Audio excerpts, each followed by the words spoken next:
Good morning and peace to all. Definitely appreciate everybody for joining in today. Today's topic is going to be on government, and we're going to start with our preamble. I'm going to ask Chief Jawad to have us all stand and go through the preamble.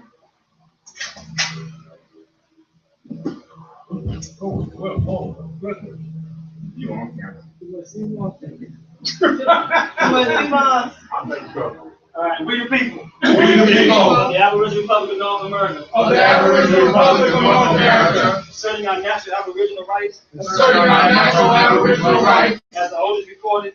As the oldest recorded. Aboriginal indigenous peoples of the Americas. Aboriginal indigenous peoples of America. Consisting of. An Aboriginal Union. An Aboriginal Union. Of indigenous peoples. Of indigenous peoples. Living in accord. Living in accord. With natural law. With natural law. The law by recognize. Hereby recognize All national. all national. The Aboriginal Of the Aboriginal Republic of North America. As a unified community. As a unified community. Establish our divine rights. Establishing Self-rule. self-rule. Common defense of our nation. Common defense of our nation. A complete unified will. A complete unified will. Progress and prosperity. Progress and prosperity. Mind for our people. Mind for our people. Establishing justice. Establishing justice. By way of natural law. By way of natural law. And equality. And equality. Complete autonomy. And complete autonomy. As a nation. As a nation. Peace. Peace. Thank you, Chief Jawad. Appreciate that.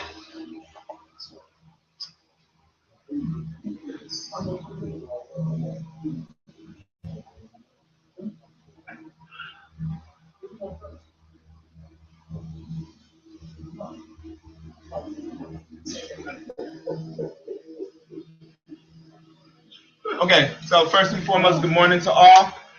Good morning. How's everybody today? Magnificent. Flat out excited now. Tell me. Magnificent, flat out excited. Now tell you what's going to say. Okay, there you go. Do me a favor and find one here.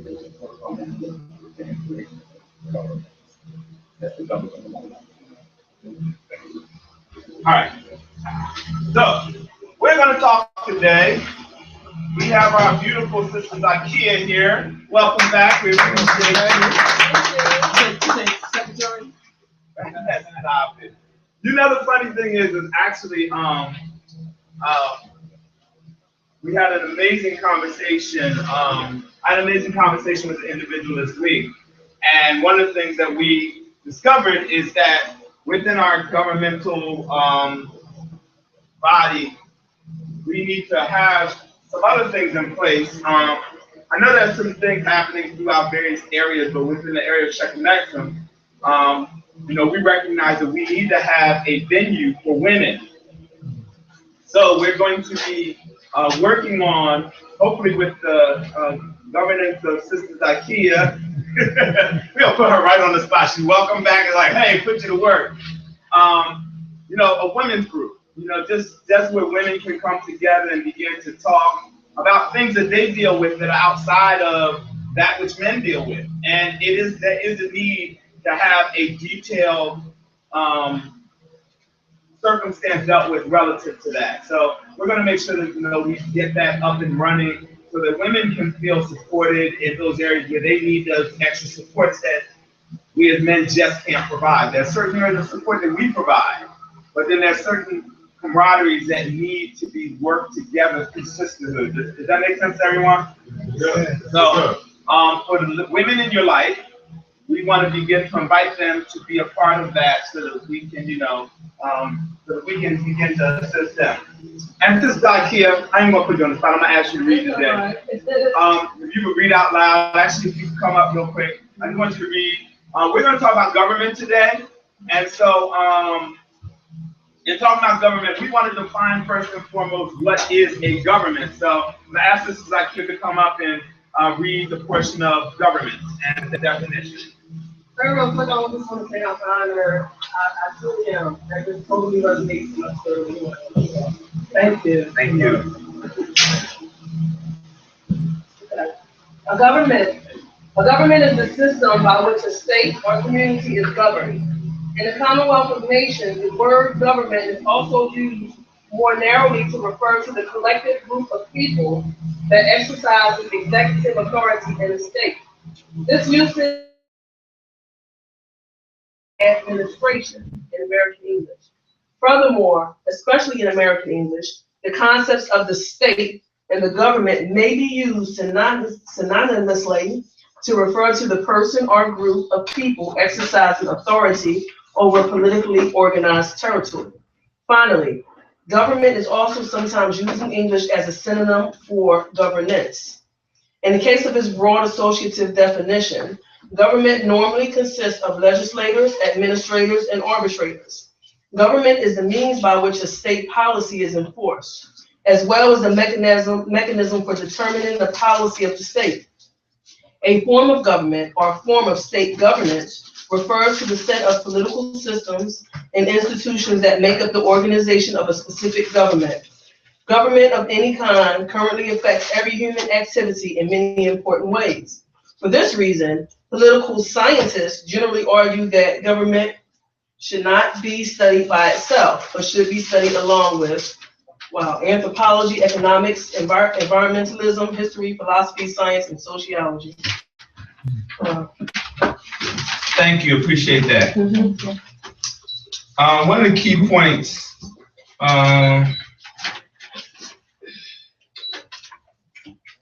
it says government of any kind currently affects every human activity. All right, so government affects human activity. All right? It said that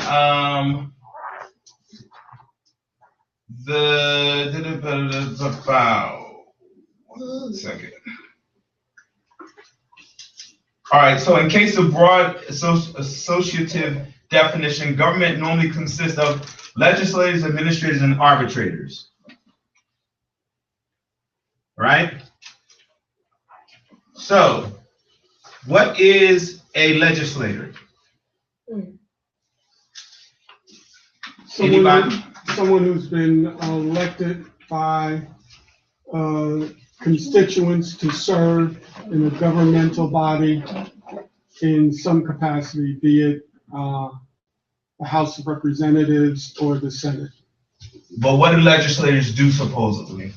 They're supposedly to represent the people and vote on legislation that the laws want for laws. Right, or, and that's the key thing I was looking for. Laws or statutes. But, right, laws or statutes. Okay, so elected to create laws or statutes. I'm looking for like a base definition, not necessarily, because all the stuff you said was correct, but for purposes of class, we're looking at create laws, right, or statutes. All right. What is an administrator?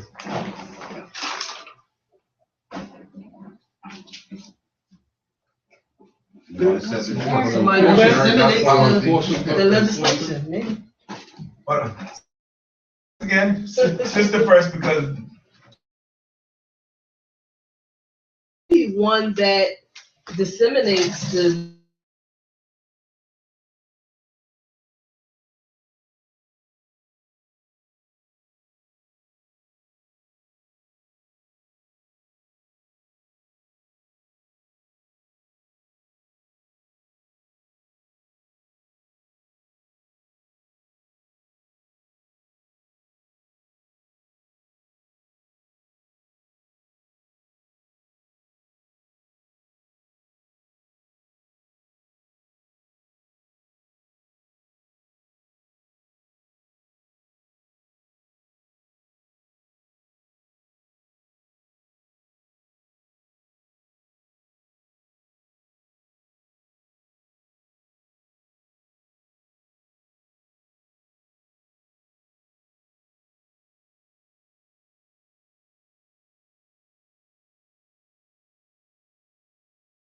do that.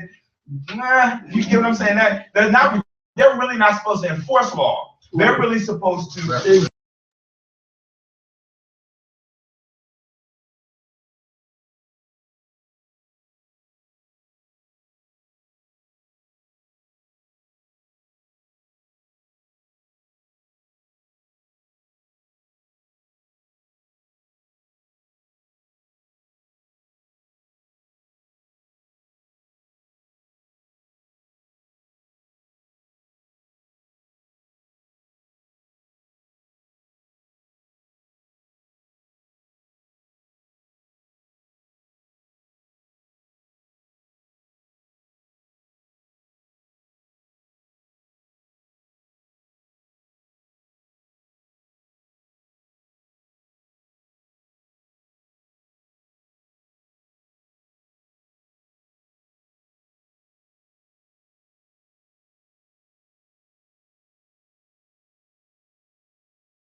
Okay. What's going on there? Okay. All right, cool. That is so key. We are back. To apologize. I don't know what happened there. However, Sister Psyche, if you could repeat that only because of the fact that that didn't get on recording. You mentioned about the ledge and the. What I was saying was that with the word legislators is the word ledge or LEG which coincides. Thanks for letting me know I'm being recorded. Now I'm stuttering. That coincides with to write. Right. That root word to write. So that brings you back to creating the laws, to write the laws, to create the laws. And with administrators, that word inside of their minutes or to minister. Mm-hmm. You know, so really they're supposed to minister the law. Right. Not just enforce the law, but they're supposed to minister it and then enforce it based on the law. Right. And so those things go together. Now, what is an arbitrator? That would be a person who hears an argument, like and would make the decision on which way that he feels as though or she feels as though is correct. Interesting. Anybody else? All right. So let's say an arbitrator normally hears both sides. Right. So the interesting part is most of the time when you go to a court system, does the judge hear both sides normally?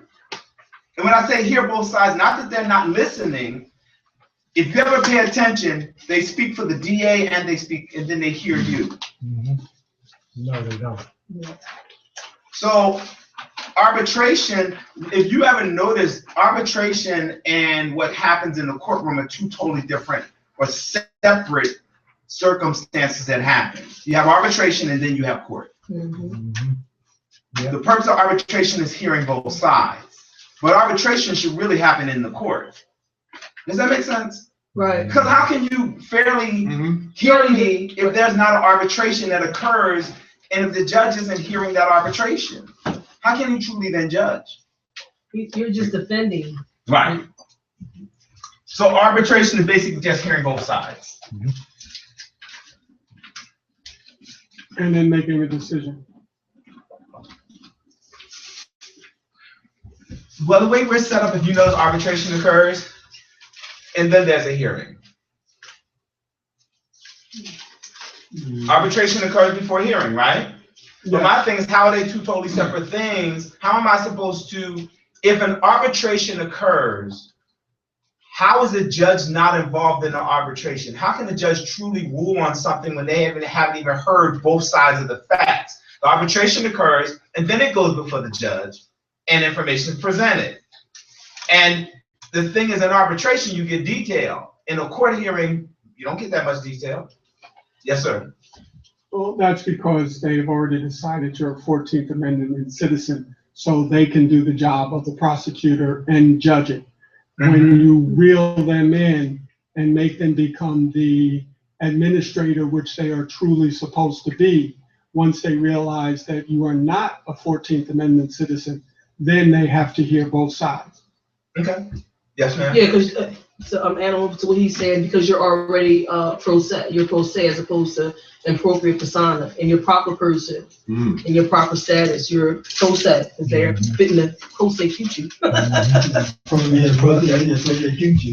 Now, do me a favor, everyone.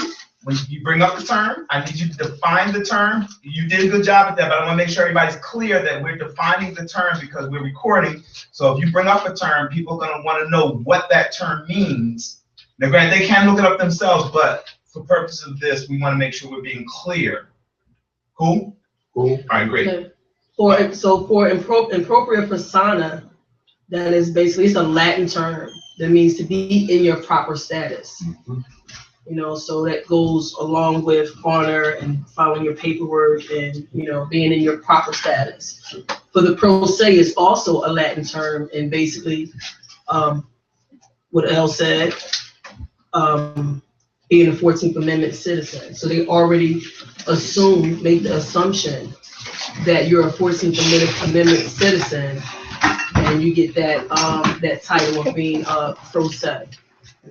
So you're going to get prosecuted one way or another. Right. Okay, cool. So, question for you. The United States is what? What type of governmental or political body is the United States? Republic. A republic. Okay. How are we a republic? What makes us know that we're a republic? No, they lie. We're not. No. Let's not do the lie thing. What makes us know we're a republic just based upon definition? Well, I was getting to that. I mean, a republic is formed by the people, but they have it.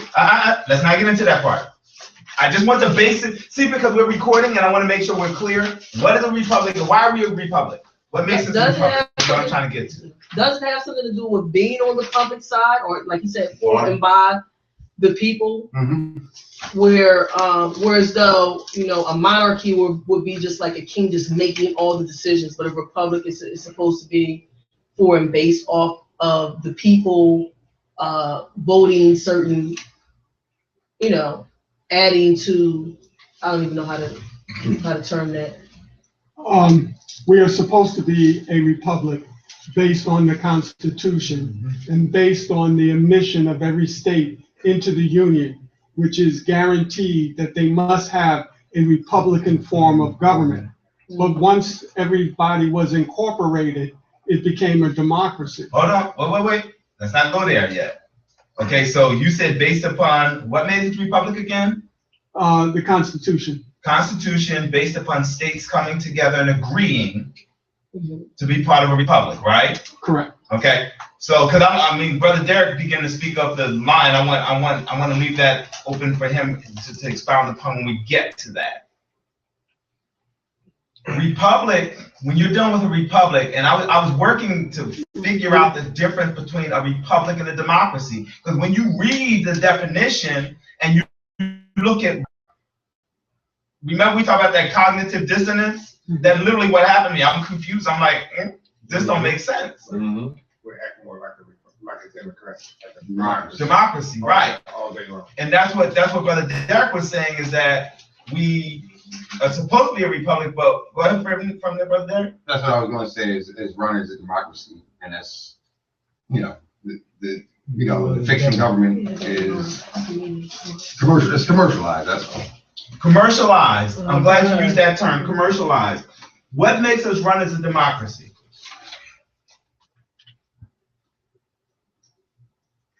How people are voted into positions of power. Okay, how people are voted into positions of power. Okay, so voting into position is democratic, right? Yeah.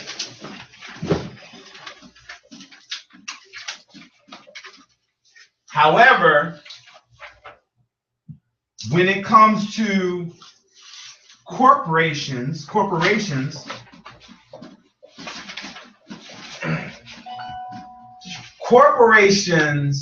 are really Republican. So I'm glad you said what you said earlier, because when you look at it, America, when it was formed as a republic, republics are for corporations. Democracies are for the people. We the people, in order to form a more perfect union, right? I pledge allegiance to the flag of the United States of America and to the republic for which it stands. The United States is an incorporation, right? 10 square miles of what? District of Columbia. The District of Columbia. District of Columbia, right? Insularities in every state. And now we had states that then became federal enclaves, incorporated, and came together. That's what made a republic. The fact that they incorporated and came together as states, created corporations, right? Now, how did we then, as people, human flesh and being, become corporation? Yes, sir.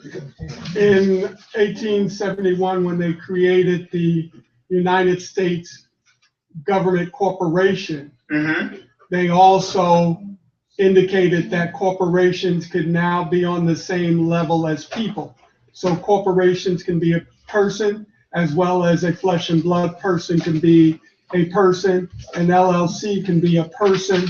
So to put everybody on the same footing, and then in turn, they created the individual into a corporation so that he or she could interact with the rest of the commercial entities as a corporation. Through what? How? Through the birth certificate. Okay. Yes, ma'am. My idea was that they added the people on to the, in a way, like to the national debt that we had, because first the states were signed on as like a collateral. Just like when somebody goes to the bank with you and you have that person signed on as another I forget the name of it. But then they signed, right, then they signed on the people, because it went through stages of, just like at the bank you have 7 years to pay back loans and stuff like that. Well, as far as the United States of America, I believe it's 70 years. So if you look at those periods of 70 years, things, begin to occur. First was they signed the states on as collateral, and then they signed the people on as collateral through their birth certificates as collateral commodities to incorporate them to be responsible as well for the national debt. It's wonderful. So this is what I'm doing. What we're doing is, most people, if you ask them anything about government, it's confusing. Yes. Because we're supposed to be a republic, right? A republic is really about corporations. It's about corporations running. It's about corporations going into other government or other bodies of land and controlling the land. That's really what it's about. It's not about you, the person. It's about resource and what we can control. Now, when you get into democracy, it's about we the people, and it's supposed to be for the people. However, the for the people, as we know it to be, has never truly been, because there are groups of people that run this governmental body. So it's all about economics. So remember, the gentleman said when you look at, the actual thing when they talk about government, it says when you look at government, that they say you really should look at different areas. You should look at anthropology. Anthropology are findings, what was originally there, how was it governed, all of that. You look at economics. Why economics right there? Economics talks about financing, how you are able to monetize and maintain and bolster an economy. Look at environmentalism. Environment. How does my environment support all of that? Then we're looking at history. The history of the land, the people who was there, how to come about. Looking at philosophy, our thought process. How do we even come up with this form of government? Where did it even come from? Because there are histories of people that predate that of the Americas, that of England, all of that, right? And we know that the first institution of learning was where? Timbuktu, Mali area. Yes, sir. Can I add one piece to the education that helps to my understanding? Okay. You didn't say you were. Well, I'm not. Let me get finished before you add in education, because education actually, philosophy and education are gonna get going. If that makes sense. It's gonna kind of like go hand in hand. Okay. Science, how we're looking at ourselves physiologically, how we're taking care of ourselves, things of that nature, and then sociology, right? Now, here's the funny thing that you'll find. Have you noticed that as time goes on, babies are getting bigger and bigger and bigger? Oh, yeah. Babies are coming out huge, right? Yeah. How much brain capacity do people use? Supposedly 10%. Supposedly under 10%. Yeah, under- Yeah, 10% would be a genius, supposedly. Okay, from what they teach us. I would argue that, but they say 10%, okay? They say anywhere from 3 to 10%. 3% meaning low level, 10% being our people that are extreme, like woo, right? All right. So when we're looking at this type of a thing, anomaly that happens, we're thinking, hold on, wait, how are the children becoming bigger, but it seems like the generations are getting dumber? That's where, yeah. How is that happening? One of the things you have to look at is that it goes into the dumbing down of foods. The foods are making the bodies bigger, but it's shrinking the brain capacity, disarming the brain's functions by dumbing down pineal gland, pituitary gland, which then regulates thyroid, which then deals with other functions of the body. Now we're talking about internal government. Because remember, there's government everywhere. There is the physical government that we deal with on a daily basis that, you know, makes these laws and things. But then you have an internal government. Does that make sense? Brother, right? You gonna say something? Okay. So we're gonna really quickly go into the ARNA government pieces. You pull that up, brother. Could I back to the education in terms of what Rydell was saying in reference to what's making this work, and to me, it's a part of the education is making us in this way, because if we were taught civics, there's so much that we're not taught that we just kind of follow this pattern of alleged democracy. Okay. If you could do me a favor and stand, I want you to read this section here. Thank you. You are so wonderful. Look at, oh my God, look at that. We get a chance to be interactive. You're going to be reading the second portion, so you're ready. Okay. Yeah. What page? What page? This is page 14. You can stand real quick. I will. I'm gonna read something else on government. We have our definitions too on the nationality. She's on page 14. Page 14, yes. National plebiscite activity. We're reading. The national plebiscite operations, education, and implementation is the foundation aspect of the work of the International Indigenous Society,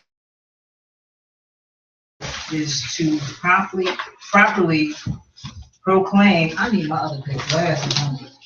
These are not working. You need light. You need more light. No. Oh, yes. Woo. Okay, the purpose of the plebiscite is to properly proclaim the nationality of any indigenous national of honor as possible in order to do the work of implementing the political autonomy of indigenous people, and thus have a great right and responsibility to bring solutions to the problems that humans face. In order to do this, they must be reoriented to exactly who they are by nature and politically. The objective of the nationality plebiscite to teach the education and educate Aboriginal people who do not know they are Aboriginal, and the historical documented facts that prove they are Aboriginal through various means, including genealogy searches done by honor, anthropologists, and research. To teach Aboriginal people who have learned that they are Aboriginal the process and procedure that they must go through in order to procedurally proclaim their nationality. To get all nationals to participate in our university, Aboriginal University, in order to learn with the profound levels of information that our ministry has and the 12 ministerial councils and departments, so they can choose which ministerial that they would like to participate in the functioning in the nation and sharing the indigenous gifts, talented purposes with their nation. So, this is what I'm going to request. Anytime you're reading, you hear my volume, right? You have to use your volume. You got to use voice because we're recording, and so people are not going to hear you talking like this. They're not going to hear you. Okay, so the reason why I always speak loud is because we're recording. All right, so again, national plebiscite activity, the national plebiscite operation, education, and implementation. Operation, education, and implementation. So we have to operate, and we have to educate, and then we have to have implementation. The operations, daily basis, the daily day-to-day basis. Who's responsible for operations? Chief Jawad, right? Yeah. We are. Yes. Yeah, Chichewa, and we are. Actually, I'm glad you did say that. Actually, it is we are. I was just picking with Chief Jawad though. But when it comes down to it, we are responsible for the daily operations, meaning making sure people are educated onto who we are. So the educational forums are like what we have here, the classes, where we talk about the plebiscite so we can gain a better understanding of how we function. We're functioning as a governmental body, right? But we're considered a state government. Okay? Now, state not meaning like we know a state to be, but a lot of governments are state governments. Okay? So, the objectives is to teach and educate Aboriginal people who do not know that they are Aboriginal, the historical documented facts that prove that they are Aboriginal through various means, including genealogical searches done by ARNA anthropologists and researchers. Okay? So, we know that we operate supposedly as a republic, because to the republic for which it stands, corporations really run republics. It's really about corporations. That's why 14th Amendment citizenship came in, because now we're considered corporate entities. We're not considered flesh and blood. If we were actually operating as a democracy, there would have been no need for 14th Amendment citizenship. You get what I'm saying? Because if corporations are what's running and ruling, corporations couldn't sue people. How do I now make people be in position where they can be sued? I make them corporations. Now that people are corporations, corporations can sue people. Because prior to that, corporations couldn't sue people. Yes, ma'am. So in a sense, if you utilize it correctly, that the whole corporation, the entity, the flesh and the blood, acting as a corporation, it can be beneficial. It can, but you gotta know what it is. Right. Right. You gotta know what it is. And the problem is, by knowing what it is, it then creates what? Economics. Yeah. Right? See, the problem, the reason why we as the so-called African people are marginalized and downtrodden economically is because we're playing from two different sets of rules. You go to school and you're learning about how we are a democratic society. Are we a democratic society? No. We're not truly a democratic and we're not truly a Republican society. What has occurred is they have taken and they've kind of done this type of thing. Right? So it's a whole bunch of stuff that's happening that is not true to what we've learned. And because we've never been taught how to operate in this society, we kind of like You ever see that commercial where, the VA commercial where the person's kind of like walking like this and just like, what the heck? And then they drink V8, now they're balanced. All right, so what we're going to do is we're going to talk about how to bring about the balance. Mm-hmm. How we're bringing about balance is through having an understanding of how you function within this government that we look at today. Realizing that who you are within the government, what you are to the government, and how to now operate in your national capacity and utilize the corporate citizenship to further. Okay?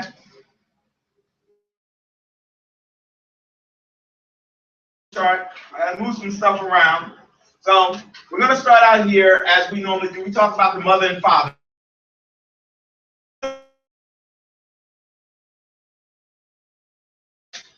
If you notice, when you are born, most of us only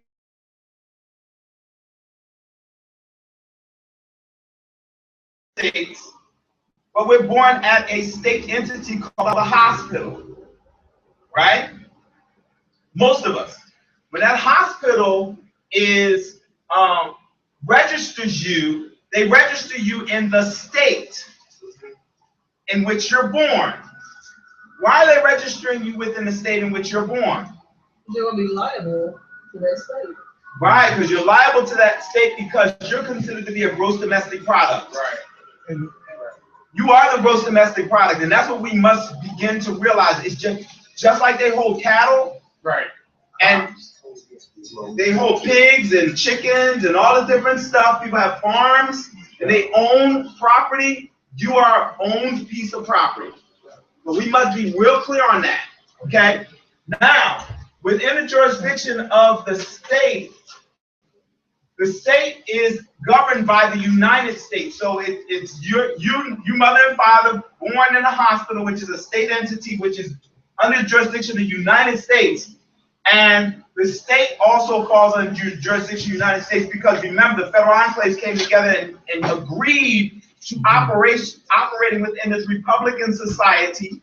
And the Republican society, because it's really about corporations, what they did was they created the 14th Amendment citizenship, which is still equal to slavery, because if I have a child and I determine that my child should have certain rights, those rights are human rights, inalienable rights that's given to everyone, right?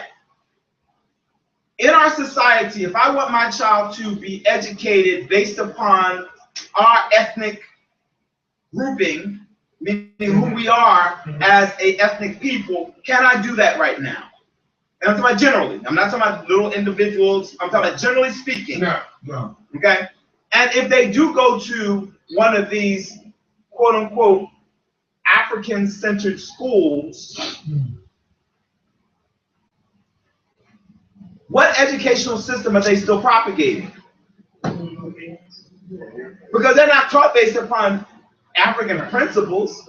They're taught based upon educational system. But if you read law, United Nations, especially Declaration of Indigenous People, it literally states that we have a right to educate based upon what?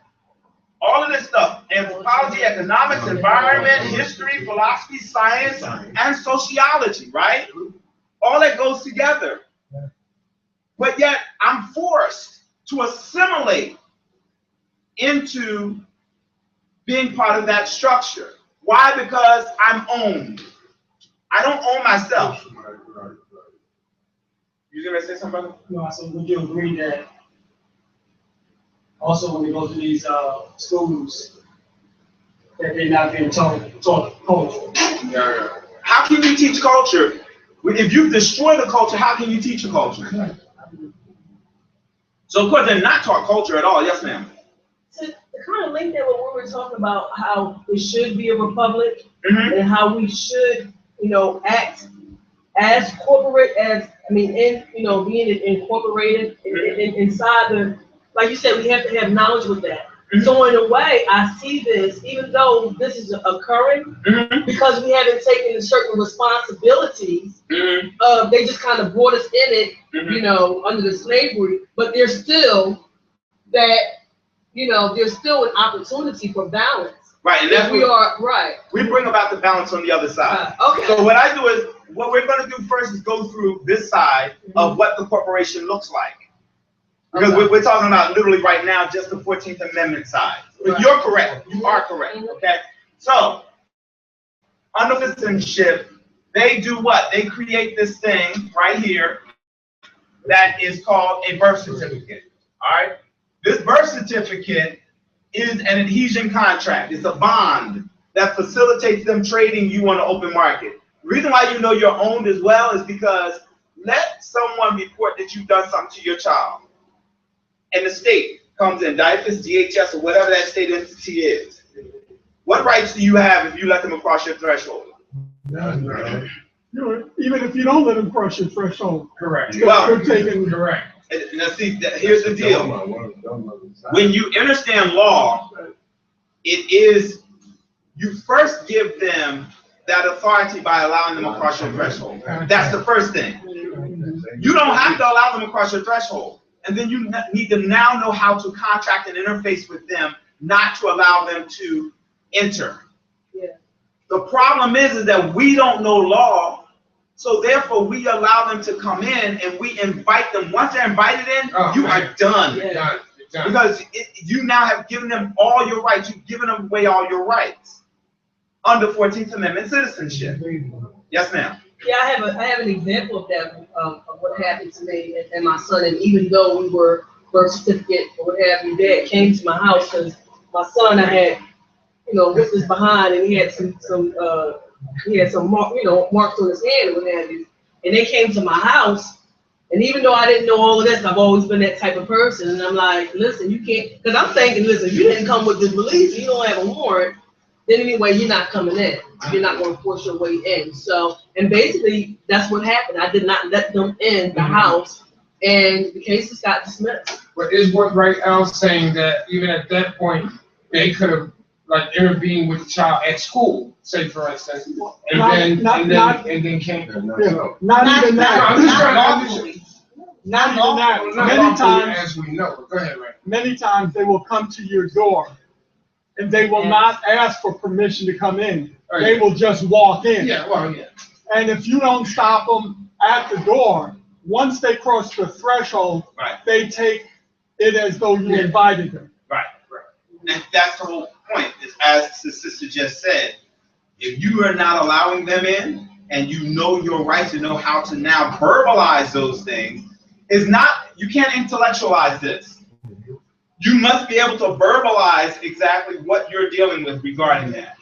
Right, because once you step outside, so you can step outside, close that door, and it still can't go by you. Then this when you could ask for a warrant of any kind. Do you have a warrant? Right, and without that, they cannot exercise any right. So, and for purposes of time, because we're doing a short, abbreviated class today, Right. We're going to move forward. All right, so what happens is, based upon that birth certificate, you are what's considered to be that 14th Amendment citizen, okay? So who and what is a 14th Amendment citizen, okay? States, corporations, businesses, people. 14th Amendment, the 14th Amendment of the Constitution of the United States, it became a part of the Organic Law, July 28, 1868, okay? And its importance entitles it to special mention. It creates, or at least recognizes for the first time, a citizen of the United States as distinct from that of the states, forbids the making or enforcement by any state to any law abridging the privileges and immunities to citizens to the United States, and secures all persons against any state action which is either deprivation of life, liberty, or property without due process of law, or denies the equal protection of the law. Okay, now, excuse the expression. That's some bull shenanigans. I had to filter that. Yeah, we understand. Because what that says is that we have due process. We're supposed to be innocent until proven guilty, but we know, based upon what we've experienced as people of quote unquote Nubian descent, Kemet descent, however you want to call it, ancient Al-Kebalan descent, they call it quote unquote African descent. We're guilty until we're proven innocent, not innocent until proven guilty. That's why you can have someone go to jail for 31 years and then they discover, oh, we made a mistake, we're letting you out. Now, a black man can go through that and end up trying to sue and get nothing, but a white man can go through that, sue and get millions of dollars. How does that occur? If it's truly what this states. So, and again, this is the thing I said that caused cognitive dissonance. Because we hear what a definition says, but we know what our experience is. And it's not the same. Yes, sir. That 14th Amendment is void from its inception because it violates the first 10 amendments. The 10th Amendment states anything that comes after this, if it violates any of the first 10, is void from its inception. And if you don't know that and you get into court and they're trying to make you a 14th Amendment citizen where you have privileges, that's the one thing that stepped out at me. They're only giving you privileges which can be taken at any time instead of rights, which is listed in the first 10 amendments. So it's void ab initio. So it's void from its inception, but most people don't know that. Okay, so I'm glad you brought that point up, because knowing that something's void again now goes to your knowledge, being very clear on who you are, what you are, why you're doing what you're doing, how you're doing what you're doing. Yes, ma'am. And also, the judicial system has a way of distorting the language, which transmutes their governing seat of that of a common citizen. Now, you can't be both. So if you listen, and before you incriminate yourself by answering, you put them on notice as to his position of fair and impartial. Because the line of questioning is going to be the questioning of that of the corporation. And that's not the judicial seat. The judicial seat is there for the people. But if the people don't know how to govern themselves and redirect the line of questioning in a proper context, you are then a victim of your own circumstance. Right. And so victimization comes in through lack of knowledge. Yeah. So that lack of knowledge, prior to the 14th Amendment, we had slavery. Okay? Think about this. Slavery, we had slavery, let's say you were a slave earner. I was your personal property. So because I was your personal property and you had ownership of me, I was your gross domestic product at that time. Now, once they quote unquote supposedly abolish slavery, how do they bring about where financially it makes sense to keep you here? Because keeping you here wasn't helping at that particular point. So I needed a way to keep you here and win financially with you. So what they did was they created this 14th Amendment to bring you from this slavery to this slavery. You know what I'm saying? One second, I got you. I saw you. Once you raise your hand, I'll always visually get you, so trust me. I'm gonna come to you in a minute.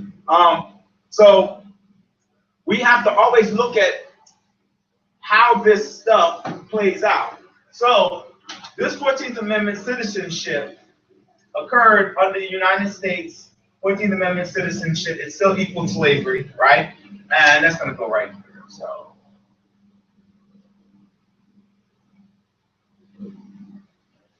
All right, actually, it's opposite. I apologize. It goes here. All that goes together, and then we put this here. All right, so our flow chart is going from mother, father, United States, 14th Amendment citizenship, created a birth certificate, and state jurisdiction, comes in with that 14th Amendment citizenship. So on this side, they're building a democracy. We're building, This is democracy. this is a republic that functions in a democratic way.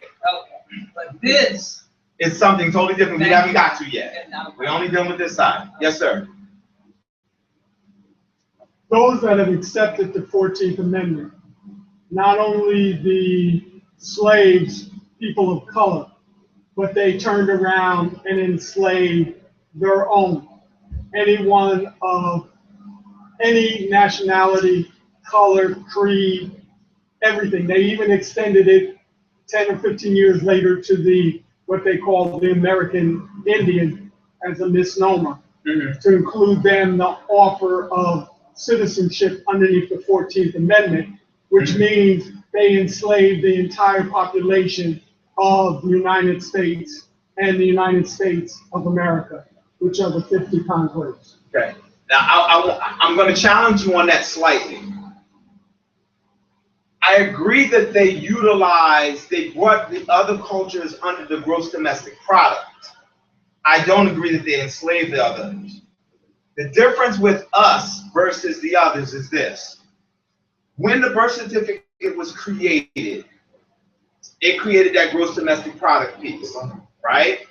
For us, anytime a circumstance happens, we have no rights whatsoever. They can shoot us down the street, there's never any justice. For others, because they have an economic base, let something happen within their culture. And people, they have governmental bodies in foreign state governments that will speak to the United States if they violate the human rights of that class or culture of people. When stuff happens to us, what governmental body protects us? What governmental body comes to our aid? What governmental body will go to war with the United States if injustices occur based on human rights? So the difference with what occurred with them was not, for us, it was them taking us from chattel slavery into this economic slavery. For them, it was using them as a gross domestic product to further bolster the economy of this country, but they still have human rights. If that makes sense. But I get what you mean. It's just that when you said it, I'm listening and I'm like, well, they have contracts and stuff with those other countries. Right. They're allies. With in a certain protocol that happen. Right. And like you said, if one of them gets arrested or anything, they have their body that speaks up for them and they solve those issues on that level. It's based on economics, right? Right, yeah. Because they have economic power. I don't want to go too far that way. Again, see, one of the things when it comes to these conversations is it is like this. But generally speaking, you can see that there is a clear-cut delineation between our people and what 14th Amendment citizenship means and other people. There's no argument there, am I right? No argument, because they wrote that into their code, statutes, and regulations on how they were going to treat us. Right. Versus the others. Right, exactly. And yes, we're both domestic products. Right. We're all those domestic products, but how we're treated will be based upon our present status. Based on color. It is based on color. It is That's their color. They're protected. There was that little article about that guy coming over from Egypt or something like that, and they wanted him to, as soon as he claimed, they wanted him to classify himself as black or something like that. But over there, they classify themselves in accordance with their class, their nationality. Oh, okay. Yeah, their nationality, and they wanted him to. I don't know if anybody ever saw that. I haven't seen it. Confused. I haven't seen like today. But as soon as he however he wanted to classify himself, and as soon as he started doing that, then they started, they were gonna say, no, you're this is your status, and no, in my country, we classify our status either in accordance with their religion or their culture or something first. And it was just this whole big thing, because once he did that, you know, once he classified himself in accordance with his nationality and everything, then they took everything from him. Right. Yeah. And it's crazy. So let's go here. Birth certificate. With the birth certificate, you get a tracking device, a tracking number called a social security number. Okay, it tracks you. It tracks everything you do. Okay. With that tracking device, then comes in your UCC1. Your UCC1 is your financial statement. It what basically allows them to know from birth until death, financially, how their investment is doing. Yeah, I like that. The greater the financial resource that you bring, the more value you bring to them, the more you can climb that ladder. Really, I mean, like the more they see possibility with you, as long as you're bowing to that, it's great. They allow certain things. The moment that system is bucked, they come after you in certain regards. Well, even on the other end or whatever, it's like almost like a win-win situation with them because you being incarcerated. You know, when you get into certain situations, in accordance with the different ways of how they adjudicate you, I mean, they're making mad money off of that too. If you're in prison, if you get a divorce, if you get married, you get every situation is almost like a win-win situation for them financially. So with that tracking device, remember that social security number, it also pays attention to your assets. So we're talking about your home, your car, your 401k, your life insurance, driver's license, car insurance, creditors, even children, right? All that stuff is tracked via the social security number and linked back to you. Even when it comes down to your assets regarding the job, your business, taxation. Taxation is the highest bill you'll ever pay. We're talking about federal tax alone, anywhere from 26 to 28%. But then you're taxed on your gas, your electric, your water, your food, your clothing, your cell phone, your cable. You're taxed on everything, right? Everything. When we get into personal taxation, right? When we look at personal taxation, we look at, just generally speaking, in the Pennsylvania region, you take an electricity bill at $250 per month times 8% in Pennsylvania, that's $20. 20 times 12 is $240 a year. Gas alone, let's say $200 a month, and I'm generally taking an average over months, okay? $200 a month times 8%, that's $16. 16 times 12 is $192. You take water, $50 a month at 8% is $4, that's $48 a year. You take your cell phone bill at 8%, times, that's $6. 6 times 12 is 72. Total for the year is $552. But just imagine over a 30-year period. Oh boy. Just imagine over a 70-year period. If you live to be 100, over a 100-year period. Just imagine if this taxation alone could be taken and put in a position where you can now create your own personal economy. Under this model, you're locked into that. There's no way around it. Yes, you can incorporate. Yes, you can become your own business. Yes, you can have these supposed quote-unquote write-offs. But those write-offs, long-term, when you look at it, how many people are going to incorporate and get write-offs? I know in Pennsylvania, we have 12.5 million people in the state of Pennsylvania. Out of 12.5 million people, how many people do you think are incorporated and gets write-offs? Now you understand why I say we are a republic. Republic is for corporations. Because who do the tax circumstances favor?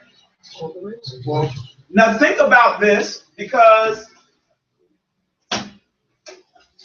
a while back, and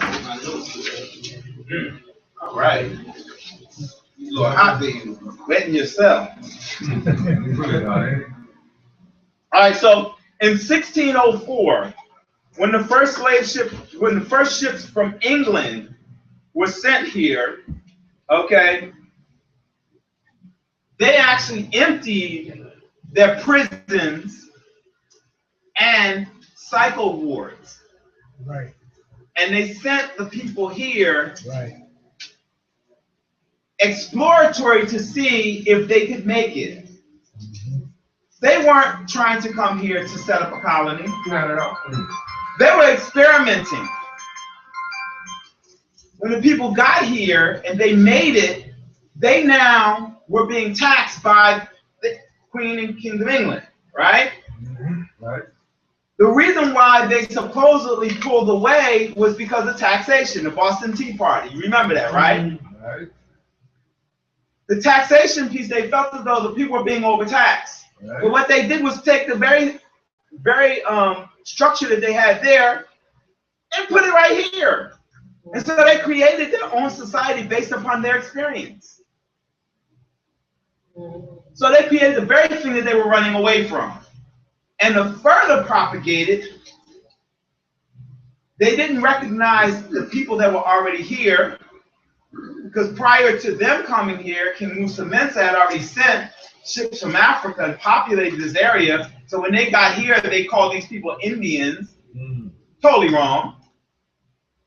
But the people that were here, the purpose of weaponry was to kill the buffalo for food, kill wild game, whether it be turkey, quail, pheasant, deer, not for purposes of, oh, look, I got a moose head. Look at this moose I killed.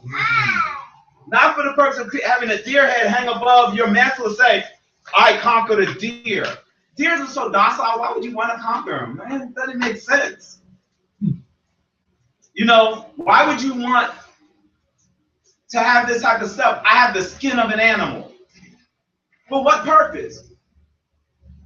Indigenous people of this land, when they came here from Africa, and I'm talking about our people, really ancient Alkebulan, ancient Farafina, Songhai Empire, Mali Empire, Moroccan Empire, that came here and settled and began to work. The tools were for harvesting, cultivating land, and for hunting. And they used every aspect when they did kill an animal. They used every aspect of that animal. Right. They didn't leave anything for naught. They used everything. Then you have people that come from a land of disparity, of lack, come to a land where they see plenty and they go crazy. So now they're killing stuff to send over to show the Queen of England, oh, look what we have over here. We have prosperity. We don't need you any longer. But remember, we're talking about prostitutes. We're talking about mental, people that were locked in mental institutions.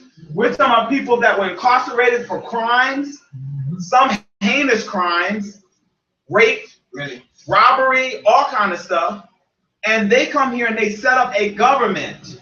Now, if people are insane and emotionally distraught, how can they set up a government that's going to do right for people? How can I expect for them to now be honorable? Yeah. You get what I'm saying? That makes sense. So now here's the funny part, because I looked at a YouTube video the other day where scientists was looking at the come on, Troy, go there. Yeah. Looking at Neanderthals. And they were trying to figure out where Neanderthals came from. So what they did was they took bone fragments and did DNA. And it came back to Düsseldorf, Germany, and that whole Europe area. And then they came up with the Asian area, and they came up with a region up in the Canadian area with Neanderthal. But one very specific, Düsseldorf, Germany. And they tried to trace it back to African origin. And it did not link from a DNA perspective. What the scientists literally said is that the original human came out of Africa. That Africans are the original human. All else are non-human. Now, the scientists said this. I was ecstatic to hear them say it finally, because normally you don't hear them say that. We already knew that. We knew who we are. The challenge is that through cross gene splicing and mutation and all kind of stuff is how the Neanderthals cross-mutated with the humans and became subhuman.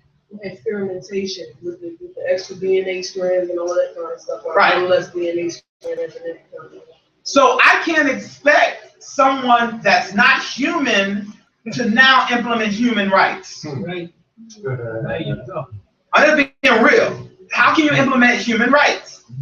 Because you don't have that gene pool within your DNA structure to even deal with human. Now, once it's crossed, remember, what is it, the one drop rule? They say you mix 1 drop of blood, African blood, with any other being or race, they automatically consider that to be African, automatically. But they already do. Because they realize the power of that DNA, okay? Now, remember, we're still talking about government though, because we're talking about DNA structure governmentally within the physical body and how it's set up within our physical body relative to the body of government we work with. Now think about this. We're operating under a culture that doesn't support who we are, right? So it's a foreign governmental structure. You get where I'm coming from with that and how I'm linking that together? It's foreign governmental structure.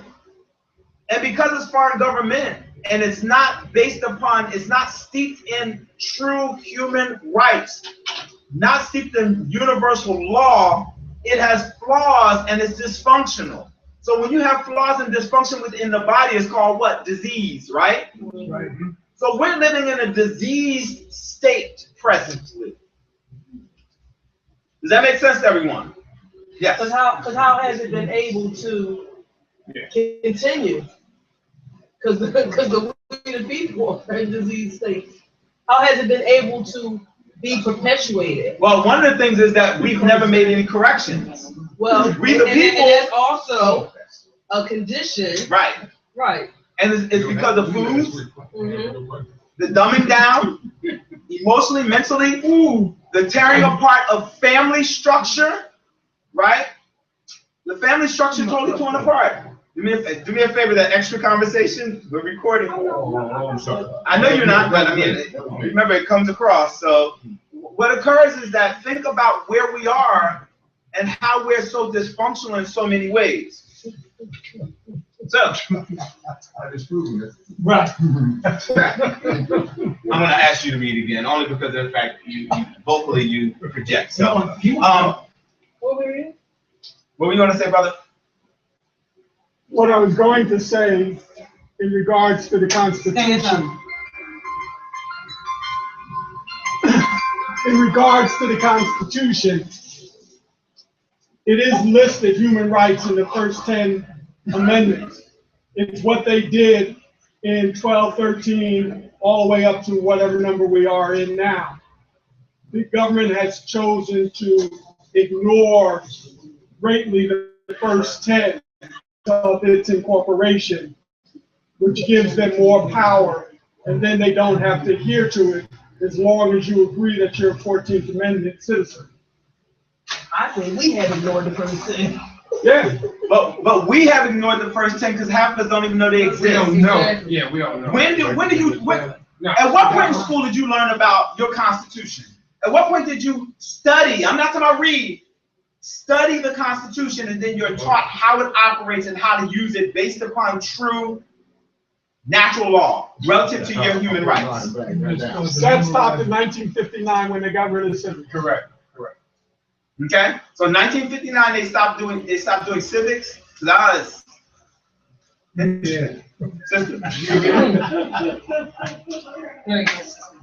Can you go up there so we can have you on? I'm not really. Don't worry about it. We ain't worried about all that. Come on. Come on, sister. Marine 5 governing. Yes, sir. 5 governing Aboriginal traditional principles of our nation. As Aboriginal people, we practice many principles that support our way of life. However, there are 5 basic principles or pillars that are the foundation of who we are. Tawahidu. We bear witness to the unified reality of the Creator, the primordial force and power of creation, the originator of the heavens and earth, whom is called by many names. We call the Creator and the creative power Hala or Hala, Kahba, Creator's image. We further testify that the Aboriginal people, original nation of the planet Earth, are the personification of that primordial force and power. Therefore, we are Allah, Hala, Kahba, in person, and we take responsibility for our status godhood. Prayer meditation, the thoughts of the Creator. We also bear witness to the fact that in order to perfect the methods of bringing our will into existence in a harmonious manner, we must understand that every thought is a prayer and meditation, and we will use our prayer and meditation for the benefit of our aboriginal existence and for the preservation of natural law, truth, peace, and justice. Divine reciprocity. We bear witness to the reality that one reaps what one sows.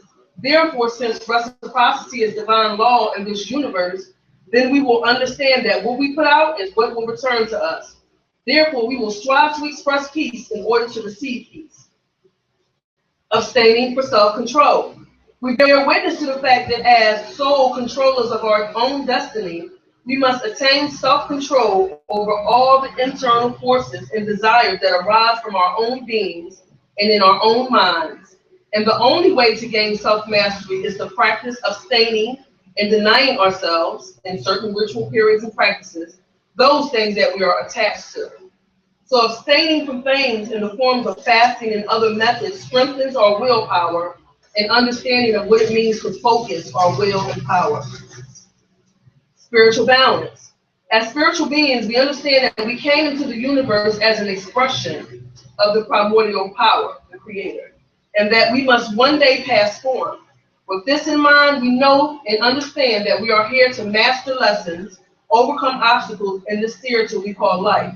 And in doing this, we remain one with our true self. The universe is our home that we created from our own cosmic and spiritual power, and that in order to maintain it, we must always understand spiritual mastery. Thank you. Appreciate that.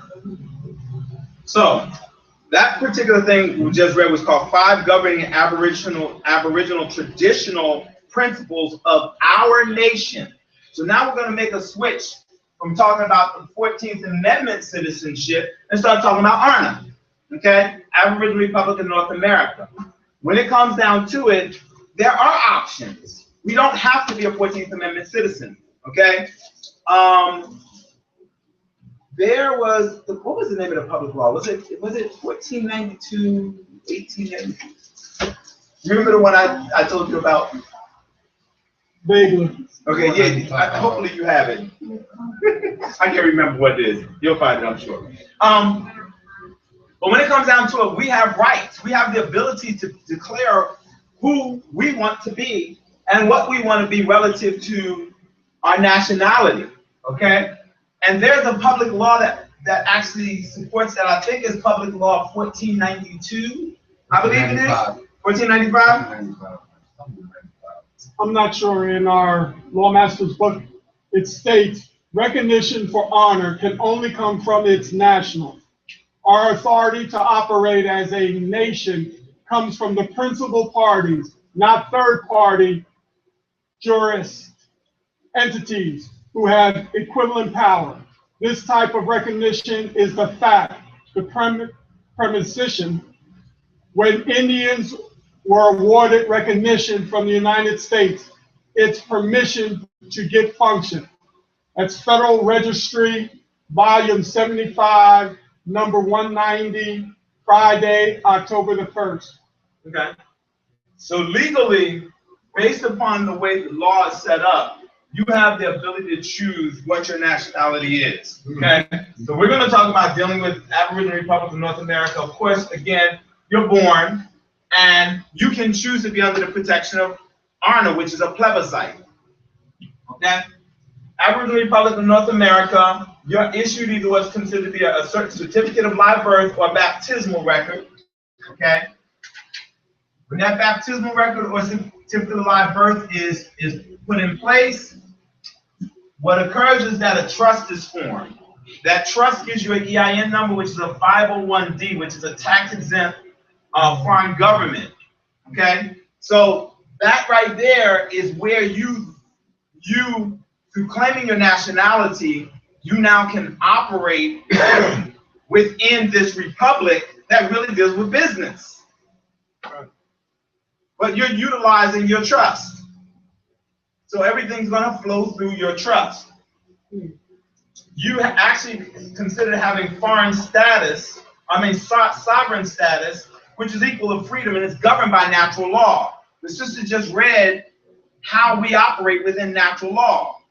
None of that said, based on this code and this statute, it was talking about based upon who you are as a living, breathing, moving being, and how you can now exercise these rights based upon who you are and how you interface. Okay? But this is where it now will take time for you studying to better understand who you are and how to operate. Your trust, it eliminates taxation. It allows for all assets to come under it. So we're talking about your home, your car, your 401k, your life insurance, driver's license, car insurance, creditors, your children, and you. So now, we can now remove this stuff from here. First and foremost, you want to take your financial statement and move into your trust. That's the purpose of doing the UCC1 as outlined in your protocol manual. Okay? It moves into your trust, your assets, so that you're not in circumstance where they can now attach any of your things, be it your bank accounts, any of those type of things. We must now move this stuff from here to under the trust because it's guarded by the trust.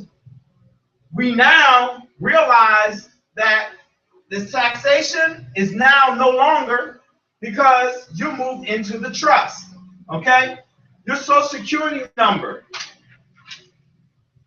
is moved under the trust. Your trust.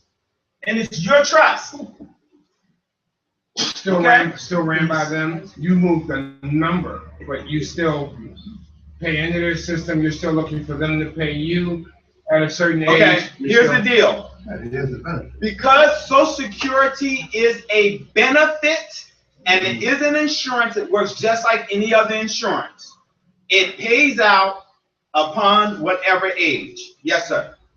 Also, one of the things that they don't tell you in the small print of Social Security, once you have your 40 quarters in, you are no longer required to pay into it. Mm-hmm. So if you work 10 or 12 years, you've already maxed out. Right. Right. Mm-hmm. Now, you know what? Now, my understanding of Social Security isn't about quarters, it's about the actual number threshold. I'm not sure. I used to be a payroll accountant. I'm a tax accountant, but I was a payroll accountant. Payroll accountant, once a person reaches a certain monetary portion of pay-in is when it stopped. I don't remember being quarters. That's for 1 year. Right. Right. For 1 year. Right. But if you maxed in your 40 quarters, okay, you can either continue to pay in right. or you can opt out okay. because you've maxed it out. Right. And the other thing is, Social Security is a voluntary benefit. Mm-hmm.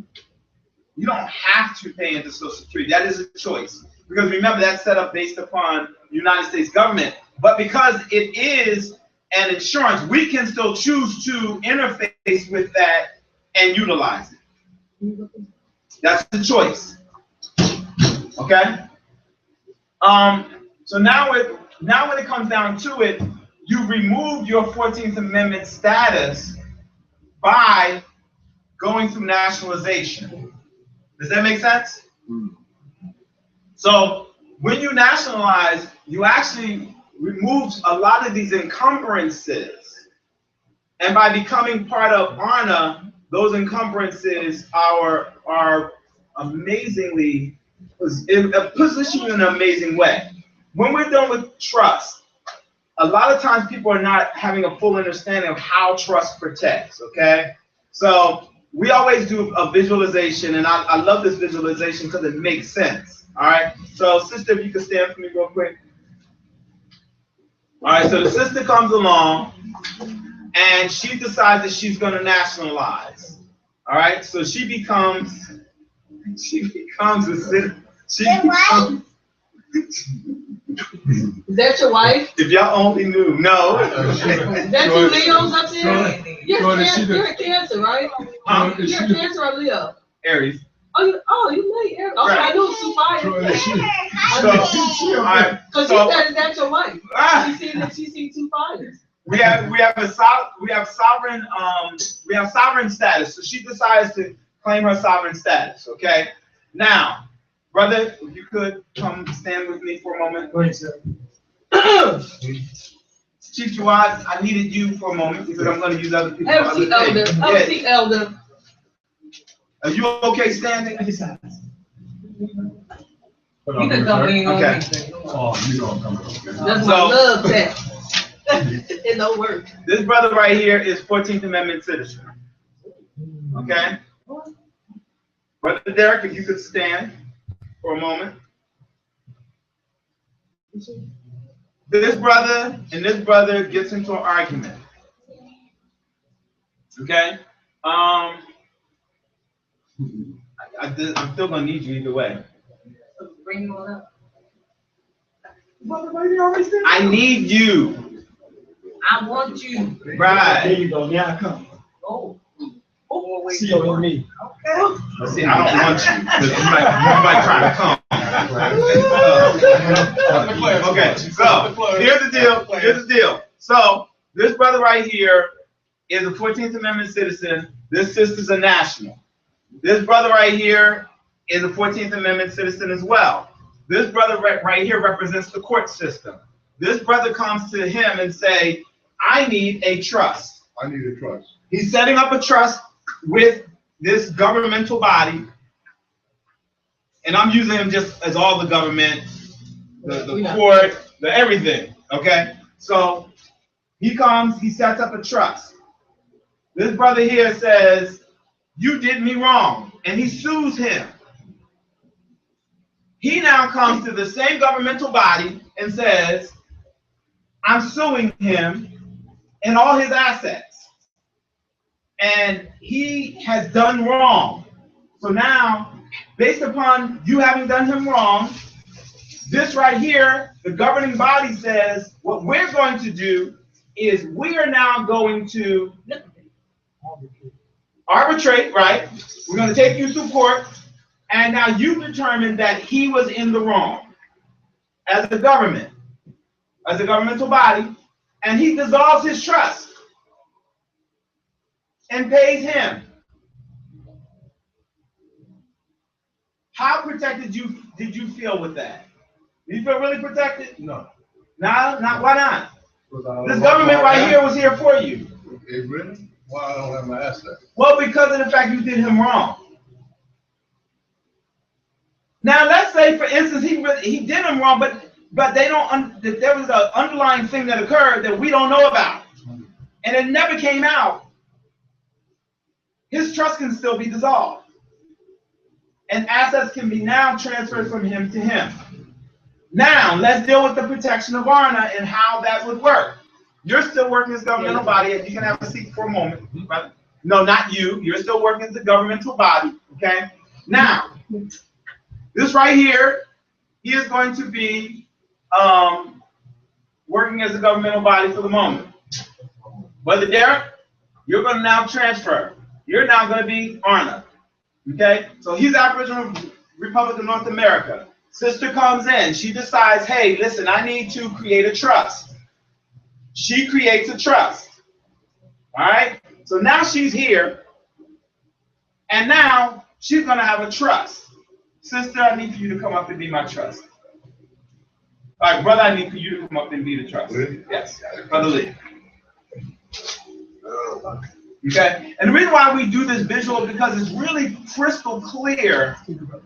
All right? So this brother comes in, and now he's the trust. Now the trust protects right here.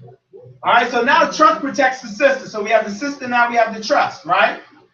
But now we're going to have honor. Honor right here created the trust. So the protection is honor, the trust, and then the sister. All right? Now we're going to have the federal government step in, and the federal government is going to make sure that any other governing bodies within their jurisdiction does not supersede the rights of honor. Brother Rydell, if you can come here, please. Brother Rydell is going to represent the United Nations.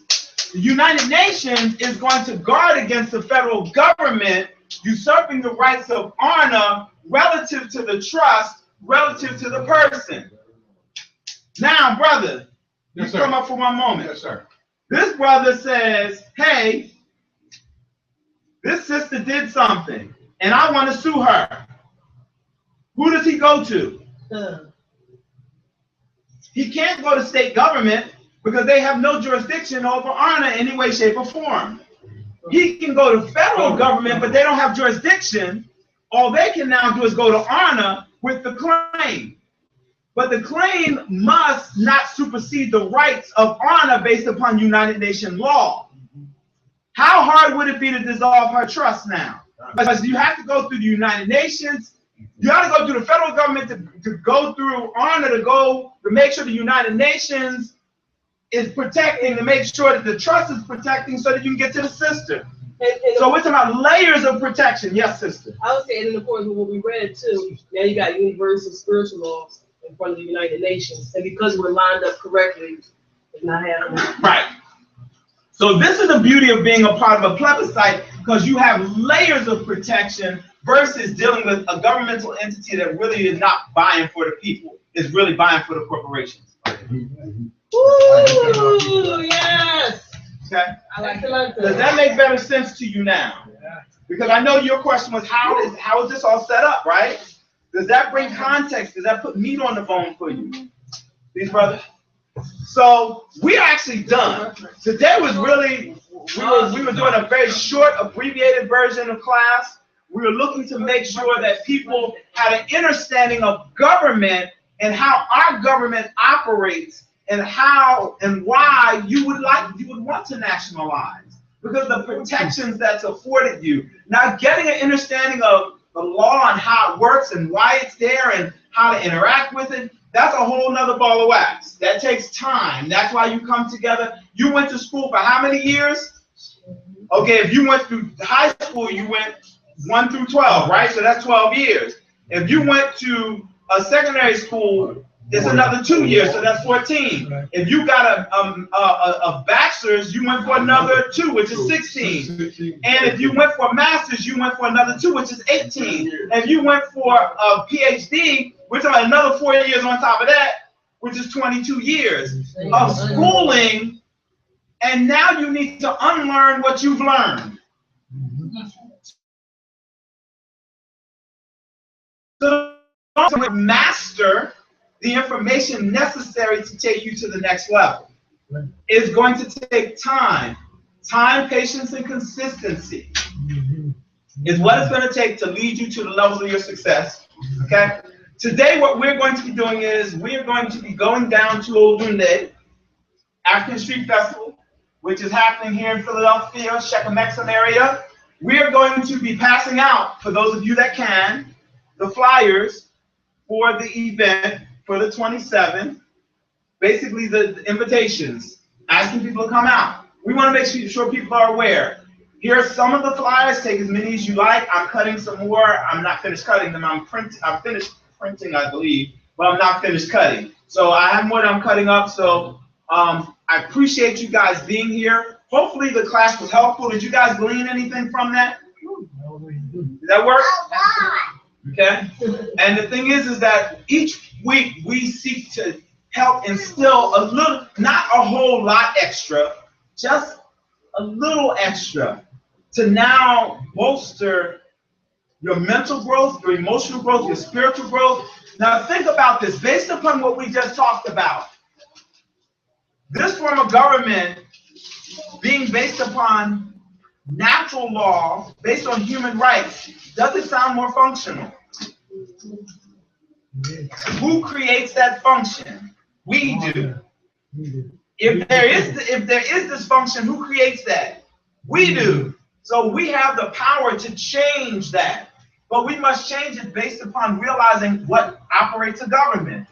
Anthropology, economics, environment, history, philosophy, science, and sociology. So as we come together, we're going to be talking about all those different areas. What maintains a culture is economics. So that's why on June 27th, we're having an economic forum. We're going to be showing the video, Hidden Colors 3. We will be having a discussion that will be hosted via Chief Ali or Dr. Ali. We're going to have Dr. Tony Moore. We're going to have Dr. Leah Sutton-Bay. So we're going to be having a couple different people that are going to be having that whole economic forum piece that's going to talk to our economics, talk to our education, talk to our personal economies, and how to grow and really functionally make some things happen for our community. Oh, is that going to be at the building they do the sheriff cells and stuff like that at? No, it's going to be a community education center. That's 3500 Market Street. 3500? You're talking about 3800. Oh, I'm talking about 38th. Lancaster Avenue. Market, we're talking about 38th and Lancaster. We're talking about 35th, 3500 Lancaster Avenue. The 7-Eleven, Drexel, right there. Oh, right, 7-Eleven, right. the building, they put up a brand new building right there. Right next to that is 3500 Lancaster Avenue. And behind there is parking. So there's a parking lot, so you will have parking, and there's also on-street parking as well. Invite your friends, invite your families, and after we're going to have an African dance party. We're going to have a cultural dance party. How appropriate, right? There's going to be live drummers, there's going to be food, there's going to be fun and entertainment. So make sure that you please make it out, invite your people out, but make the rest of your day an amazing day. Put some of the information that we glean to use. You know, look at government, look at the difference between a democratic society and a Republican society, and see what the difference is for yourself. Study those things. Look at all these various things. You got to begin to break down some of these words: legislator, you know, administrator, arbitrator. Look at the definitions of these things so you can functionally hold it, have it, and do better growing your life and your children and your children's children. So appreciate your time today. Thank you very much. You guys have an amazing, amazing day. Awesome. Oh, yes. The African dance party is now, it's no charge for it? No, it's a charge. No. It's still the same. It's still the $10. It's just that when we did the tickets, Sister Rochelle, when she looked at it, she thought it was a little too much to have both things on there. So we only put the one thing on.